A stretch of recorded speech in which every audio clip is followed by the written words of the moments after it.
Hello, everyone. Thank you for joining us for this 13 Plus FastCast. I'm Carson Courier. And I'm Mary Coleman. We want to begin this newscast with a look at what's going on following that mass shooting in Maine. Now, right now, hundreds of local, state, and federal officers are looking for who they call a person of interest. Meanwhile, his family members are telling him to come forward. It's all happening in Lewiston, Maine, after a mass shooting left at least 18 dead and 13 injured.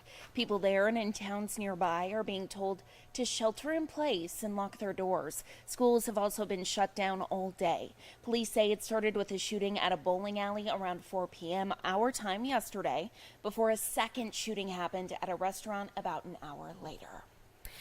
And police issued an arrest warrant for 40-year-old Robert Card. We are about to show you him in just 1 second as we pull this up. Robert Card is, excuse us, let's see.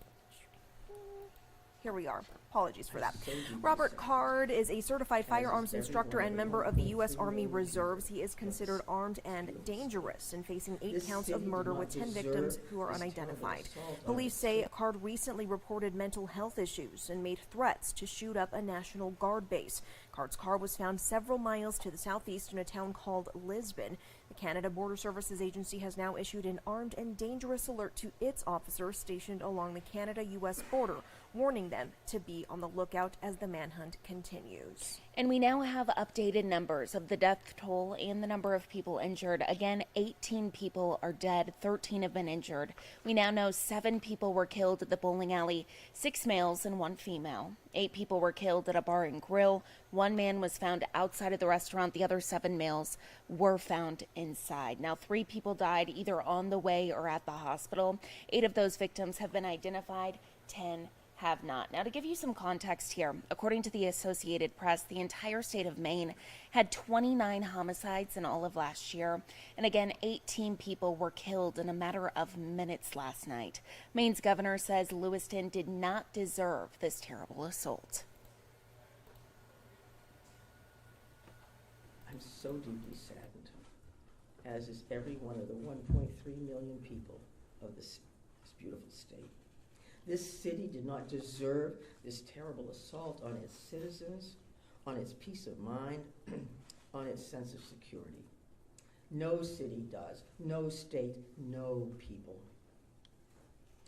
No words can truly or fully measure the grief of Maine people today. Our small state of just 1.3 million people has long been known as one of the safest states in the nation. This attack strikes at the very heart of who we are and the values we hold dear for this precious place we call home.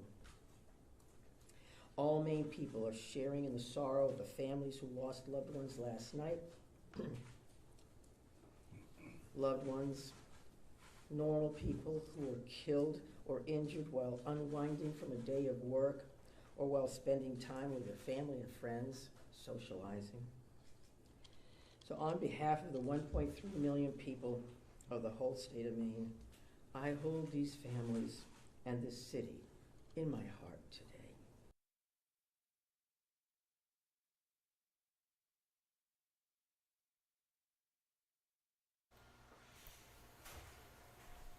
And you're looking at a mass shooting monitor we have right now on our website. You can see it right here behind me. Now, this is created from the Associated Press, and we want to show you here. So there's a list of all the different mass shootings that have happened across the United States. This shooting is the 36th mass killing of this year. Now, at least 188 people have died in those killings, in all of them in total, which are defined as incidents in which 4 or more people have died within a 24-hour period, not including the killer, the same definition that is used by the FBI. You can see right here behind me, they list exactly what happened in each shooting, where they were, the date of the shooting, all of them right here on our website. So if you're interested in checking that out, you can head to KOLD.com. Also on the main page, you'll see the story about this shooting. We'll continue to update that with any new information. And we have new details on a case we have been following for you. The FBI says it has taken someone into custody in connection to the shooting of a federal agent. You are looking at some video of the scene here. Now, a federal agent was injured in a drive-by shooting outside a Tucson gas station on October 17th. We know that that was at a 7-Eleven. The Department of Homeland Security confirmed an ICE officer was shot in the arm. That ICE officer was taken to the hospital with non-life-threatening injuries and has since been released. And turning now to the latest in the Middle East, the Israel Defense Forces said it conducted a targeted raid in northern Gaza. This is video released by the IDF showing tanks and armored vehicles, including a bulldozer on a road. You can see tanks firing artillery and some destruction in this video here. Once the activity ended, the soldiers left the area. The raid came after the UN warned it is on the verge of running out of fuel in the Gaza Strip, forcing it to sharply curtail relief efforts in the territory. Hospitals in Gaza still struggling to treat masses of wounded with dwindling resources. The war is already the deadliest of 5 fought between Israel and Hamas in the last 15 years. And turning to our weather now, at least 27 confirmed deaths are being reported after Hurricane Otis slammed into Mexico's southern Pacific coast. According to officials in Mexico, 4 people remain missing. No details were given as to where those deaths occurred, but Otis hit Acapulco early yesterday morning, unleashing massive floods and leaving millions without power. And First Alert forecaster Allie Potter joining us now. And Allie, really devastating there. Kind of the situation. It looks a lot better, but they're still dealing with a lot of rain as they're trying to clean flooding. up all of that damage. The flooding is going to be the problem for today. You know, they're just seriously just seeing some of that flash flooding, still that rainfall. The good news is those wind speeds have really died down. The storm, obviously, no longer a hurricane, but it's just the rain and obviously the cleanup now, right? When it comes to any type of damage, and unfortunately, those deaths that have occurred. Taking a live look here near the area, you do see some of those storm cells and that rain sitting there in Mexico. However, for us in Arizona, we are dry, specifically in the Tucson metro area, remaining dry for the remainder of the week. Take a live look right now. Clear conditions in the 70s, 79 degrees tonight, or right now in Tucson, 75 in Safford, 81 if you're in Marana, 75 for Benson, 71 for our friends in the Bisbee area. All right, we're going to fast forward all the way to Tuesday and next Wednesday. Wow. Freezing temperatures on tap for the Wilcox area. Tuesday, 30 degrees for our overnight lows, and on Wednesday, 31 degrees. So you might want to find that ice scraper. It's somewhere in the closet, right? So just a heads up, though, for your morning commute. Again, this is Tuesday and Wednesday during our early morning commute to work. Taking a look here for the rest of our week. In fact, we saw that trough that brought us those cooler temperatures, but that warm up because that ridge of high pressure is going to bring us not too toasty. We're not talking 90s or thankfully triple digits. However, we are seeing those cooler temperatures sticking with us in the 80s. However, a trough will be headed our direction. It is going to bring us some cooler temperatures back into the 70s early next week. If you're looking for something fun to do this evening, well, Slaughterhouse is a fun way to, get a little spook on. You know, Halloween, I can't believe it's already on Tuesday. Have you gone this year? I haven't, but you did. I did go. How It was was it? fun. Okay, It was super good. fun. Yeah. They had this 3D section where you had to put on these glasses and walk through this maze, which was actually...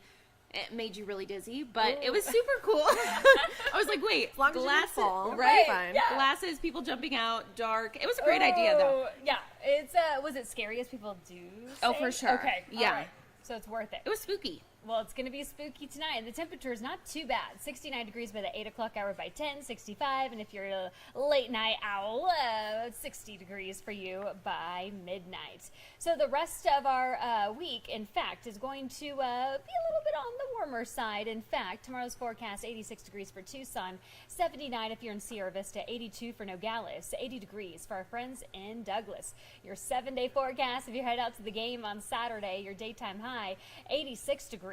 But then, of course, cooler as we do get into that evening hour. On Sunday, a cool down, 81, the 70s to kick us off on Monday. Thankfully, the trick-or-treaters aren't going to be having to worry about necessarily coats for this year. And thankfully, less is more sometimes, right? You know, those costumes can be super heavy. So, of course, by that trick-or-treating hour, things are going to be a lot cooler in the lower 70s, upper 60s. So it's going to be beautiful for Halloween. Awesome. Perfect. A great 7-day Yeah, forecast. it really is nice, Yeah. right? Exactly. We've been Thank looking you. forward to it. Thank you, Allie. Of course. Well, coming up tonight on 13 News, state and local officials are charged up over Southern Arizona's first gigafactory coming closer to reality. Take a look. I'm J.D. Wallace at the groundbreaking of American Battery Factory south of the airport, which is expected to bring billions of dollars in economic impact and create up to 1,000 jobs. Coming up on 13 News at 4, find out more about the type of battery they're expected to produce and also how the state and the city hope to attract more industry like this. From the south side, J.D. Wallace, 13 News. And we have our very own Rebecca Taylor joining us now. And Rebecca, you've been working on a couple different stories in honor of Breast Cancer Awareness Month. And this one that you've been working on really talks about the importance of women advocating for themselves and their health concerns. So important. Yeah. Especially young women. And the reason that we're talking about this is a new study came out in the JAMA Journal that shows that women under the age of 40 are increasingly being diagnosed with breast cancer. So there are a few reasons for that, and some of them may surprise you. So some of the contributing factors are obesity, delay of childbearing, meaning that women are putting off starting a family until later in life. Also, environmental factors. This can be chemicals in our water. And this one might surprise you, alcohol consumption. Oh. So this one caught a lot of people by yeah. surprise. So right now the recommendations are that women do not drink alcohol. Not just under 2 drinks, but zero At all. alcohol Oh. is the recommendation. Okay. So with all of this, where do you go from here? So when it comes to early detection of breast cancer, there's a little bit of mixed information out there. So the recommendations are that women start mammograms starting at the age of 40. But again, more and more young women are being diagnosed with breast cancer. So we talked with an oncologist as well as a young cancer patient. She was diagnosed at the age of 35. Wow. Both of them recommend that women talk to their doctor starting at the age of 20. So to find out, if you have a family risk of breast cancer, you might need to start screening earlier.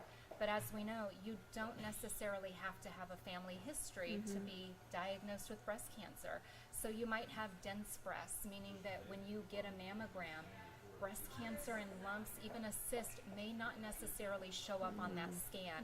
So some women might need to start those screenings earlier, before the age of 40. So a lot of good information that we've been able to provide our viewers. So you'll want to look for that story. It's already been linked on our website. Okay. But tonight at 6 o'clock, we're talking about how to advocate for yourself because more and more women, especially younger women, Yeah. are coming forward saying, my doctor didn't listen to me. Yep. I actually have a friend, so she's 26 years old. Let me start with she's in remission. At 25, she got diagnosed with breast cancer. She was a nurse and went to her doctor and was like, something's not right. He was like, actually, no, you're good.